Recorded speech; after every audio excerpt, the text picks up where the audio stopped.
بسم اللہ الرحمن الرحیم۔ السلام علیکم ورحمۃ اللہ وبرکاتہ۔ محترم ناظرین، اسلامک کنورسیشن میں خوش آمدید۔ دوستو، آج ہم آپ کو ایک ایسی کہانی سنانے جا رہے ہیں جو آپ کے دلوں کو چھو جائے گی۔ یہ کہانی ایک معصوم لڑکی کی ہے جس پر چوری کا الزام لگا، مگر حقیقت ایسی تھی جسے سن کر ہر دل پگھل جائے۔ کیا آپ نے کبھی سوچا ہے کہ کچھ لوگ بھوک سے مجبور ہو کر کیسی آزمائشوں سے گزرتے ہیں؟ آج کی کہانی اسی تکلیف دہ حقیقت کو سامنے لاتی ہے۔ آئیے جانتے ہیں میں چور نہیں ہوں کی سچی اور دل دہلا دینے والی داستان۔ ناظرین، خواتین کے ایک معروف سرکاری کالج میں انگلش کا پیریڈ تھا کہ ایک طالبہ زور زور سے رونے لگی۔ ٹیچر نے پڑھانا چھوڑا، بھاگم بھاگ اس کے پاس جا پہنچی، بڑی نرمی سے دریافت کیا، کیا بات ہے بیٹی، کیوں رو رہی ہو؟ اس نے سسکیاں لے کر جواب دیا، میرے فیس کے پیسے چوری ہو گئے ہیں، بیگ میں رکھے تھے، کسی نے نکال لیے ہیں۔ ٹیچر نے ایک لڑکی کو اشارہ کرتے ہوئے کہا، کمرے کے دروازے بند کر دو، کوئی باہر نہ جائے، سب کی تلاشی ہوگی۔ ٹیچر نے سامنے کی 3 طالبات کی خود تلاشی لی اور پھر انہیں پوری کلاس کی طالبات کی جیبیں چیک کرنے اور بستوں کی تلاشی کی ہدایت کر دی۔ کچھ دیر بعد 2 لڑکیوں کی تکرار سے اچانک کلاس ایک بار پھر شور سے گونج اٹھی۔ ٹیچر اپنی کرسی سے اٹھتے ہوئے بولی، کیا بات ہے؟ تلاشی لینے والی طالبہ بولی، مس، کوثر اپنے بیگ کی تلاشی نہیں لینے دے رہی۔ ٹیچر وہیں تڑک سے بولی، پیسے پھر اسی نے چرائے ہوں گے۔ کوثر تڑپ کر بولی، نہیں مس، میں چور نہیں ہوں۔ ٹیچر کہتی ہیں، چور نہیں ہو تو پھر بیگ کی تلاشی لینے دو۔ نہیں، کوثر نے کتابوں کے بیگ کو سختی سے اپنے سینے کے ساتھ لگا لیا۔ نہیں، میں تلاشی نہیں لینے دوں گی۔ ٹیچر آگے بڑھی، اس نے کوثر سے بیگ چھیننے کی کوشش کی لیکن وہ کامیاب نہ ہو سکی۔ ٹیچر کو غصہ آ گیا۔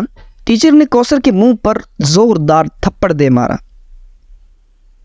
کوثر زور زور سے رونے لگی۔ ٹیچر پھر آگے بڑھی۔ ابھی اس نے طالبہ کو مارنے کے لیے ہاتھ اٹھایا ہی تھا کہ ایک باروب آواز گونجی، رک جاؤ۔ ٹیچر نے پیچھے مڑ کر دیکھا تو وہ پرنسپل تھیں۔ نہ جانے کب کسی نے انہیں خبر کر دی۔ انہوں نے طالبہ اور ٹیچر کو اپنے دفتر میں آنے کی ہدایت دی اور واپس لوٹ گئیں۔ پرنسپل نے پوچھا، کیا معاملہ ہے؟ ٹیچر نے تمام ماجرا کہہ سنایا۔ انہوں نے طالبہ سے بڑی نرمی سے پوچھا، تم نے پیسے چرائے؟ نہیں، اس نے نفی میں سر ہلا دیا۔ کوثر کی آنکھوں میں آنسو بھر آئے تھے۔ بالفرض مان بھی لیا جائے۔ پرنسپل متانت سے بولی، جب تمام طالبات اپنی تلاشی دے رہی تھی تم نے انکار کیوں کیا؟ کوثر خاموشی سے میڈم کو تکنے لگی۔ اس کی آنکھوں سے 2 موٹے موٹے آنسو نکل کر اس کے چہرے پر پھیل گئے۔ ٹیچر نے کچھ کہنا چاہا، جہاں دیدہ پرنسپل نے ہاتھ اٹھا کر اسے روک دیا۔ پرنسپل کا دل طالبہ کا چہرہ دیکھ کر اسے چور ماننے پر آمادہ نہ تھا۔ پھر اس نے تلاشی دینے کے بجائے تماشا بننا گوارا کیوں کیا؟ اس میں کیا راز ہے؟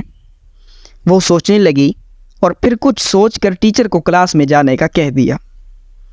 پرنسپل نے بڑی محبت سے کوثر کو اپنے سامنے والی نشست پر بیٹھا کر پھر استفسار کیا۔ اس نے خاموشی سے اپنا بیگ پرنسپل کے حوالے کر دیا۔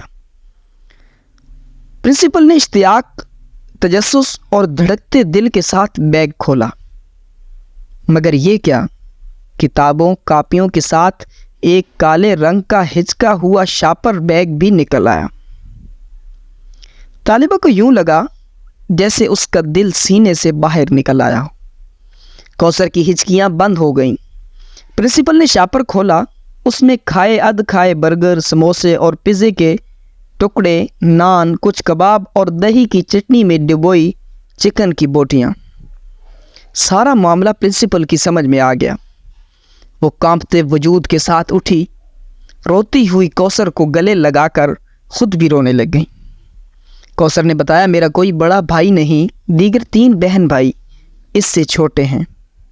والد صاحب ریٹائرمنٹ سے پہلے ہی بیمار رہنے لگے تھے، گھر میں کوئی اور کفیل نہیں ہے، پینشن سے گزارا نہیں ہوتا، بھوک سے مجبور ہو کر ایک دن رات کا فاقہ تھا، ناشتے میں کچھ نہ تھا، کالج آنے لگی تو بھوک اور نقاہت سے چلنا مشکل ہو گیا۔ میں ایک تکہ کباب کی دکان کے آگے سے گزری تو کچرے میں کچھ نان اور ٹکڑے دیکھے، ادھ کھانا ایک چکن پیس پڑا دیکھا ہے، بے اختیار اٹھا کر کھا لیا، قریبی نل سے پانی پی کر خدا کا شکر ادا کیا۔ پھر ایسا کئی مرتبہ ہوا۔ ایک دن میں دکان کے تھڑے پر بیٹھی پیٹ کا دوزخ بھر رہی تھی کہ دکان کا مالک آ گیا۔ اس نے مجھے دیکھا تو دیکھتا ہی رہ گیا۔ ندیدوں کی طرح نان اور کباب کے ٹکڑے کھانا دیکھ کر پہلے وہ پریشان ہوا، پھر ساری بات اس کی سمجھ میں آ گئی۔ وہ ایک نیک اور ہمدرد انسان ثابت ہوا۔ میں نے اسے اپنے حالات سچ سچ بتا دیے۔ اسے بہت ترس آیا۔ اب وہ کبھی کبھی میرے گھر کھانا بھی بھیج دیتا ہے اور گاہکوں کا بچا ہوا کھانا برگر وغیرہ روزانہ شاپر میں ڈال کر اپنی دکان کے باہر ایک مخصوص جگہ پر رکھ دیتا ہے، جو میں کالج جاتے ہوئے اٹھا کر کتابوں کے بیگ میں رکھ لیتی ہوں اور جاتے ہوئے گھر لے جاتی ہوں۔ میرے امی ابو کو علم ہے، میں نے کئی مرتبہ دیکھا ہے لوگوں کا بچہ کچا کھانا کھاتے وقت ان کی آنکھوں میں آنسو ہوتے ہیں۔ بہن بھائی چھوٹے ہیں، انہیں کچھ علم نہیں، وہ تو ایک دوسرے سے چھین کر بھی کھا جاتے ہیں۔ بس یہی وجہ تھی کہ میں اپنا بیگ نہیں دکھا رہی تھی۔ خدا را اپنے ارد گرد ایسے سفید پوش لوگوں کا خیال رکھا کریں، یہ اپنی عزت کو غربت پر ترجیح دیتے ہیں۔ محترم ناظرین، یہ کہانی ہمیں سکھاتی ہے کہ ہمیشہ دوسروں کے حالات کو سمجھنے کی کوشش کریں، کیونکہ بعض اوقات ہماری حقیقت آنکھوں سے اوجھل ہوتی ہے۔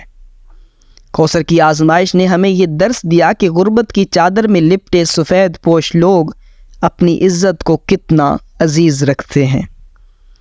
اسلامی کنورسیشن کو سبسکرائب کریں اور ایسی مزید دل چھو لینے والی کہانیاں سننے کے لیے ہمارا ساتھ دیں۔